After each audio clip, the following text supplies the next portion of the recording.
নায়িকা পূর্ণিমার প্রাক্তন স্বামীকে বিয়ে, যা বললেন নায়িকা কেয়া। সবাইকে চমকে দিয়ে বিয়ের খবর দিলেন ঢাকাই সিনেমার একসময় দর্শকপ্রিয় নায়িকা সাবরিনা সুলতানা কেয়া। ২৮ নভেম্বর মধ্যরাতে ফেসবুক পোস্টের মাধ্যমে খবরটি জানান এই অভিনেত্রী। সামাজিক যোগাযোগ মাধ্যমে তিনি বিয়ের খবর জানিয়ে লিখেন, আলহামদুলিল্লাহ, বিয়ে করলাম, সবাই আমাদের জন্য দোয়া করবেন।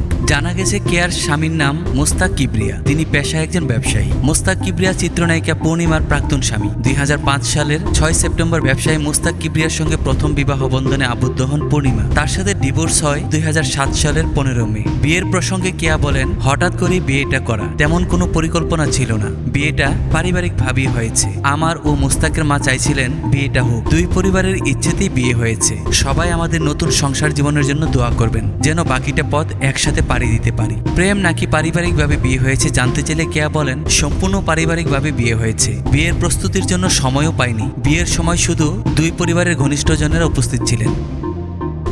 প্রসঙ্গত মুমতাজুর রহমান আকবর নির্মিত কঠিন বাস্তব সিনেমার মাধ্যমে বড় পর্দায় পা রাখেন সাবরিনা সুলতানা কেয়া। এরপর টানা সিনেমায় অভিনয় করেন। নায়ক হিসেবে পান মান্না, রুবেল, আমিন খান, রিয়াজ, ফেরদৌস, সাকিব খানদের মতো তারকাদের। মাঝে পারিবারিক কারণে লম্বা বিরতিতে যান কেয়া। এরপর ২০১৫ সালে ব্ল্যাক মানি দিয়ে আবারও পর্দায় ফেরেন। বর্তমানে তার বেশ কিছু সিনেমা প্রেক্ষাগৃহে মুক্তির অপেক্ষায় রয়েছে। এদিকে কেয়া অভিনীত কাঠগোলাপ দেশের সেন্সরজনিত কারণে আটকে রয়েছে। তবে সিনেমাটি বুলগেরিয়া, ভারত, আমেরিকা সহ বিশ্বের নানা চলচ্চিত্র উৎসবে অংশ নিয়ে ৮টি পুরস্কার জিতেছে।